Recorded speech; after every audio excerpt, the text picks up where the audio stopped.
Buenas, ¿cómo les va, chicas y chicos de segundo? ¿Cómo están? Espero que de la mejor manera posible, pasando la pandemia de la mejor forma. Estamos llegando a fin de año, estamos súper cansados.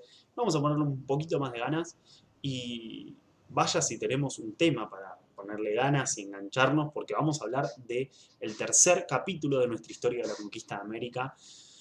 Año raro, nos quedaron temas sin ver, nos quedaron algunas cosas sobre la conquista y sobre todo sobre lo que pasa después para laburar, que no vamos a llegar o vamos a verlo muy por arriba, pero espero que a pesar de eso se lleven algunas cuestiones claves sobre este proceso histórico. Venimos hablando de los viajes de exploración, hablamos un poco de los motivos, de qué motivaron a todos esos europeos a cruzar el océano y llegar al continente americano. Vimos que había motivos económicos, la búsqueda de esa ruta a las Indias, había una búsqueda de nuevas tierras, porque en Europa estaba creciendo mucho la población. Vimos también que había una cosa de mentalidad cultural, religiosa, de expandir la fe cristiana, de expandir la fe católica. Y vimos cómo estos viajes terminan encontrando nuestro continente, América, que estaba lejos de estar despoblado, un continente en el que había civilizaciones, culturas y pueblos para tirar para arriba, con características súper diferentes, algunos pueblos con un poder, ciudades y construcciones y ejércitos iguales o incluso superiores a los de los reinos europeos, y otros que eran comunidades de cazadores-recolectores, teníamos de todo. Y vimos cómo este primer encuentro comienza a convertirse en una invasión, ¿sí? Comienza a convertirse en una conquista de estos europeos que empiezan a, primero en el Caribe y después en México, entrar al territorio y aprovechándose de un montón de cosas que estuvimos enumerando en el videito anterior que hablamos de la conquista de México, como los problemas que tenían los propios pueblos originarios, las propias culturas y civilizaciones que había acá, que había guerras, había enemistades, entonces se alían con enemigos de los que ellos quieren destruir o conquistar, teniendo la ventaja de las enfermedades que empiezan a matar de a millones a los habitantes de nuestro continente, teniendo la ventaja también de las armas y el equipo que era superior al que se utilizaba en las guerras americanas, pero que ya dijimos que eso en realidad no fue lo más importante, sino que está más todo esto que estamos diciendo. Estos europeos comienzan esta invasión y esta conquista en busca de riquezas, en busca de fama, en busca de expandir la fe cristiana, en busca de conseguir nuevas tierras para España sobre todo, porque estamos viendo sobre todo la conquista española, pero también en el caso de Portugal para el rey y la monarquía de Portugal, ¿no? Eso más en Brasil. Estamos entonces avanzando en esta conquista. Vamos a ver la parte 3, ¿sí? Y vamos a viajar a la década del 30, el año 1531. ¿Por qué vamos a empezar a hablar de la conquista del mayor, del más poderoso imperio americano, que es el imperio incaico, el Tahuantinsuyo?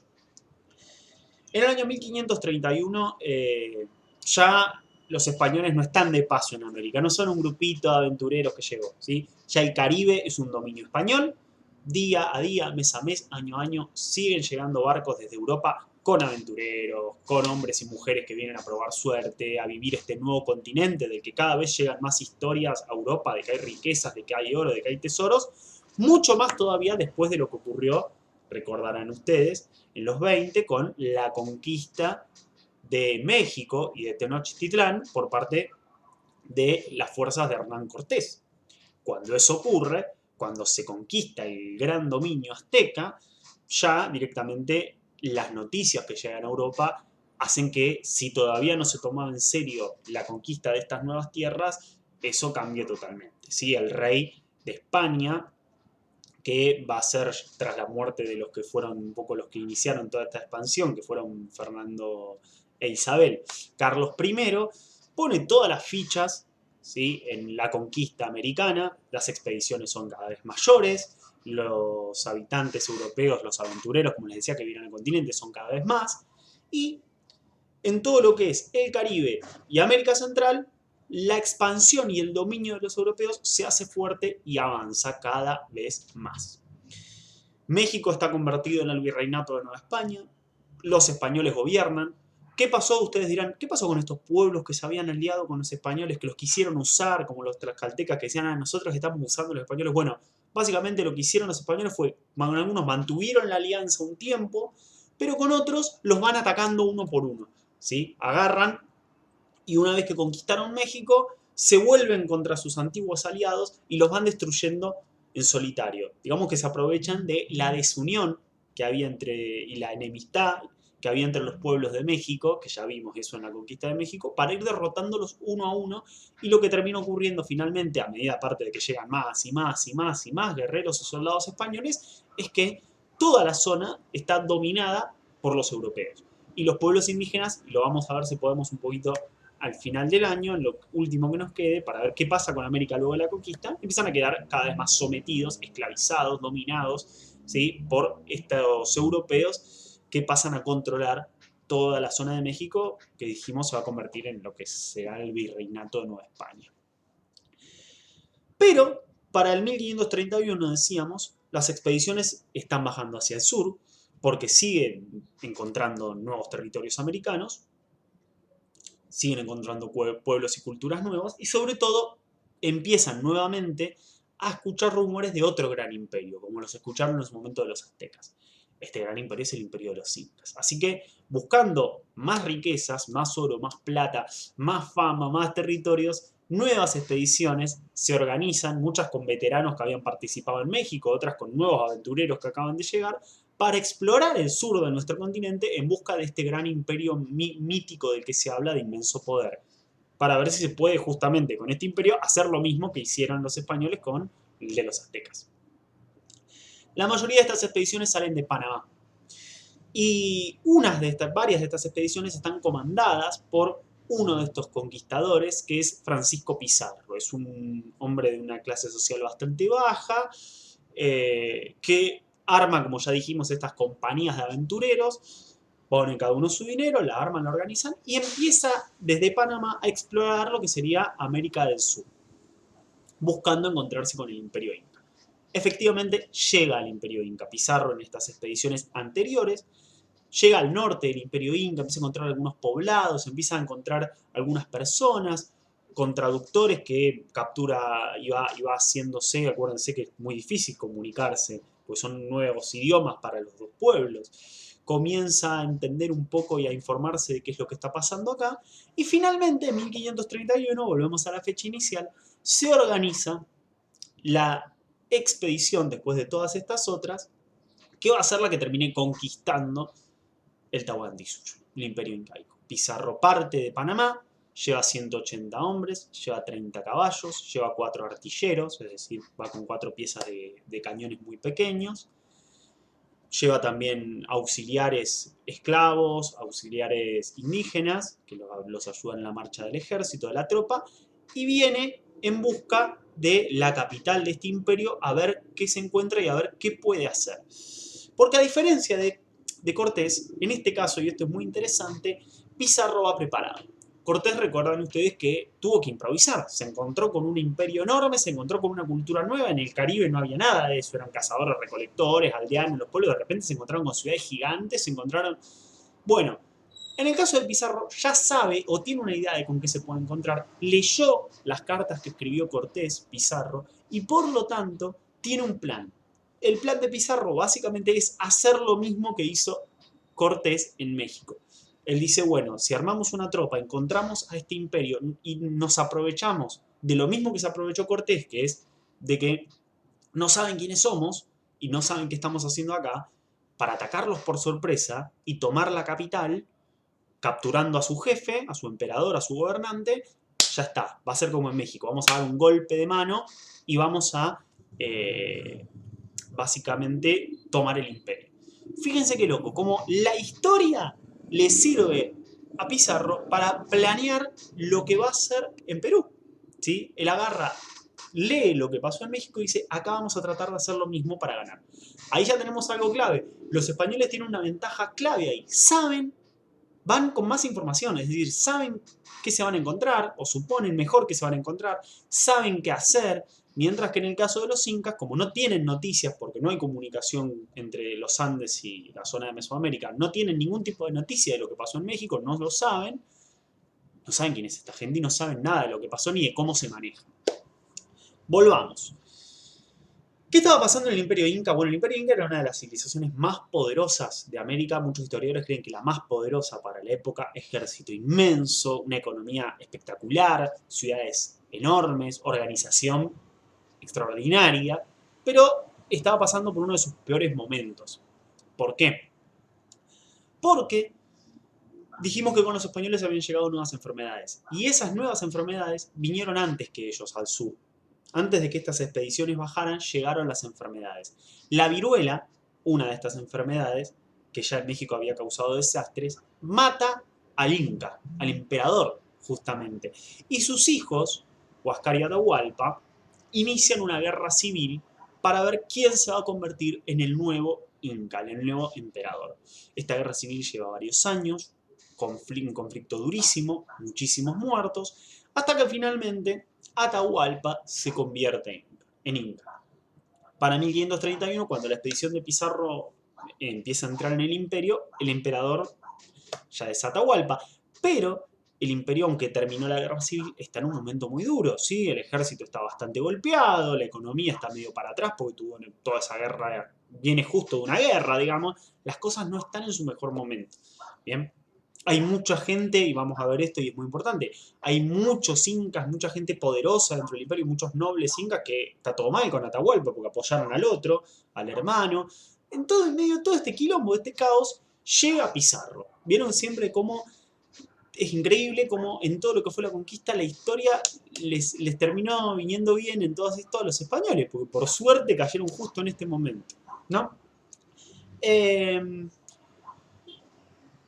Le llegan noticias al emperador, al Inca Atahualpa, de que hay unos extraños que están entrando en sus dominios, de que están atacando algunos pueblos, de que están saqueando templos. Y Atahualpa dice, ¿quién es esta gente? Y manda espías, ¿no? Manda mensajeros, manda gente escondida a investigar quiénes son. Estos mensajeros vuelven y le dicen a Atahualpa algo que lo desorienta totalmente. Le dicen, son unas personas muy extrañas, con armaduras y armas y animales que nunca vimos, hablando de los caballos, de los perros de guerra, ¿no? Que están buscando oro, que... Formación que desorienta mucho al emperador y a todos los consejeros de él, y entonces aquí, igual que en México, empieza a circular alguna versión de quizás sean dioses, ¿no? Quizás sean dioses que vienen de otra región. Recordemos lo que ya dijimos antes, ¿sí? En México lo dijimos esto. Maticemos esa explicación. Esto de creían que eran dioses, sí, es una versión que circula, los españoles la hacen circular también, pero no es que, ay, todos los incas, el emperador y todos que estaban convencidos de que eran dioses y les agachaban y les daban regalitos, no. No, esa estupidez nunca ocurrió. ¿Sí? De hecho, ahora vamos a ver que pasa algo muy diferente. La reacción de Atahualpa no es esa. Atahualpa entonces con todas estas versiones dice, a ver, soy el Inca, soy el emperador del Tahuantinsuyo, para los incas era el centro del mundo. Soy prácticamente un dios, porque acuérdense que el Inca se planteaba como el hijo de Inti, el sol, el dios del sol. Tengo un poder extraordinario. Acabo de ganar una guerra civil. ¿Quiénes son estos tipos que se meten en mi imperio y están rompiendo cosas y saqueando? No, estamos locos. ¿Qué hace Atahualpa? Junta a su ejército y dice, los vamos a ir a encontrar, vamos a ver qué quieren. Vamos a ver quiénes son, qué quieren y bueno, va preparado para la guerra Atahualpa, ¿sí? Arma su ejército y se va a encontrar con los españoles, que lo esperan a Atahualpa en una ciudad, en un poblado que justo se había abandonado poquito tiempo antes, porque muchos pueblos cuando se enteran de que están viniendo estos extraños, se van, se escapan. Esta ciudad que era Cajamarca, Pizarro llega con sus españoles ahí, hace colocar las piezas de artillería que tiene, los cañoncitos, esconde a su tropa, y están muy asustados los españoles, porque ellos ya también tuvieron noticias de los incas, y están muy asustados porque dicen, estos tipos tienen un imperio enorme, tienen un ejército gigante, nosotros somos un par, nos van a hacer percha, no tenemos chance, ¿sí? Así que están aterrorizadísimos. Finalmente llega el ejército de Atahualpa, un ejército muy grande, acampa todo el ejército afuera de Cajamarca, el Inca quiere intimidar un poco a estos extraños, y ¿qué hace el Inca? Él, con un grupo de consejeros, de nobles, y algunos soldados, muy pocos, los va a encontrar a la ciudad. Va el Inca, va en una litera, no que son como esas sillas que se llevan, va en una litera al encuentro de estos extraños, ¿sí? Y llega a Cajamarca donde lo recibe Pizarro, sus hombres y un sacerdote, Fray Francisco de Valverde. Este encuentro ¿sí? Que ocurre en noviembre de 1532, el 15 de noviembre específicamente. Es un encuentro que hay muchas versiones de lo que pasó. Concretamente, lo que ocurre, más allá de las distintas versiones, es que hay un diálogo entre Atahualpa y este sacerdote que sale mal. No queda bien claro qué es lo que pasa. Imagínense que era extremadamente difícil que se entendieran. Lo que sí queda claro es que el sacerdote le da una Biblia y como le dice que se tiene que convertir al cristianismo, y que Atahualpa o no lo entiende o no le interesa y tira el libro. O sea, estamos hablando de un tipo que era el emperador de un imperio que prácticamente era la figura del dios sol en la tierra, y viene este tipo, vaya a saber de dónde, y le dice, vos te tenés que hacer cristiano. Aún si lo hubiera entendido algo, a Atahualpa no le interesa para nada, él es un emperador. Así que ese malentendido, la cosa se empieza a poner áspera, ríspida en este contacto, y Pizarro dice, listo, ya está. Ahora o nunca, lo tenemos acá, capturemos al emperador. Comienzan a disparar, atacan por sorpresa al grupo que acompaña a Atahualpa. Atahualpa se parece que no reacciona. Incluso algunas fuentes sospechan que estaba borracho porque venía de una festividad religiosa donde se tomaba alcohol y demás. Pero obviamente, aparte, el emperador no se esperaba jamás un ataque, ¿sí? Los españoles atacan rápidamente, por sorpresa, empiezan a matar nobles incaicos, empiezan a matar los pocos guerreros que hay, agarran al emperador, lo agarra Pizarro y lo atrapan. Cuando empiezan estos disparos, este primer conflicto, estalla el pánico entre los incas, nadie entiende qué está pasando, empiezan a gritarse que capturaron al emperador, ¿sí? Y el ejército inca escapa en desbandada, aterrorizado, porque atraparon, repito, a su gobernante, que era una figura casi mística, ¿sí? Acaba de caer prisionero en medio de disparos, de estos truenos, estos animales, nadie sabía bien qué estaba pasando, era la primera vez que se enfrentaban a los españoles. O sea, el primer golpe fue terrible de Pizarro, fue clave. A partir de acá, ya los españoles tienen una ventaja clave. Tienen a Atahualpa prisionero, comienzan a comunicarse con él, y rápidamente, mientras en Cusco, en la capital del Imperio Incaico, todo es caos, muchos nobles muy importantes del Imperio Incaico, sobre todo de las familias estas que eran enemigas, ¿no? Acuérdense que dijimos la guerra civil, que eran enemigas de Atahualpa, van a encontrarse con Pizarro y sus españoles y le dicen, estamos con ustedes. ¿Qué hacen? ¿Por qué hacen eso? Dicen, che, este tipo, que no sé quién es, un extraño, capturó a nuestro antiguo enemigo, genial, vamos a aliarnos con ellos y podemos al final nosotros ser los emperadores, ¿no? Básicamente es como los que habían perdido la guerra civil dicen, gracias a estos españoles vamos a hacer como que vamos a dar vuelta a la historia, vamos a terminar ganando y vamos a ser nosotros los emperadores. O alguno de nosotros va a ser el emperador. Vamos a tomar el poder.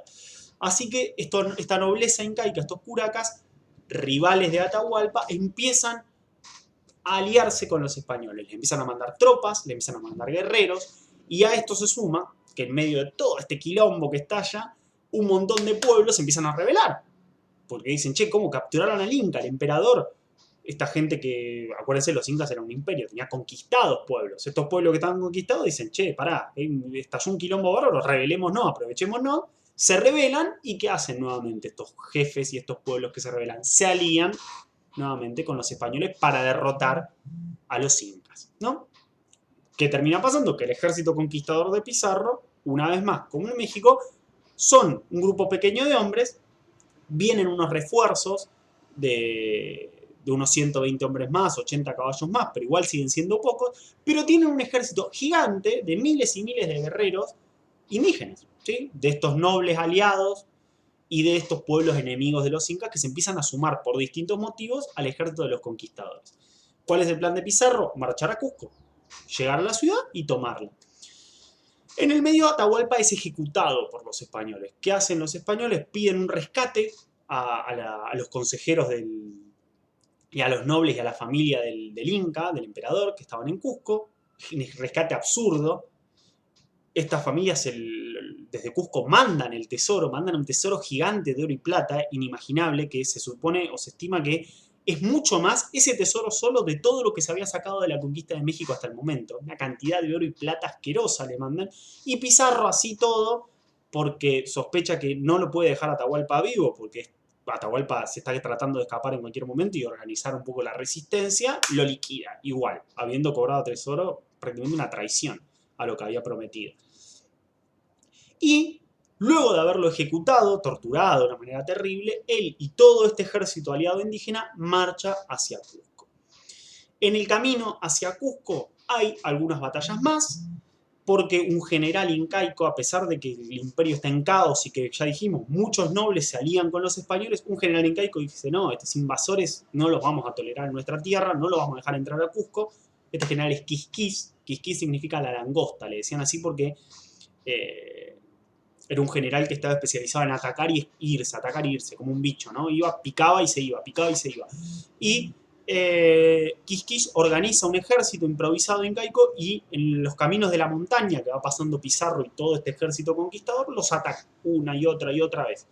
No los logra derrotar, pero les complica mucho el avance.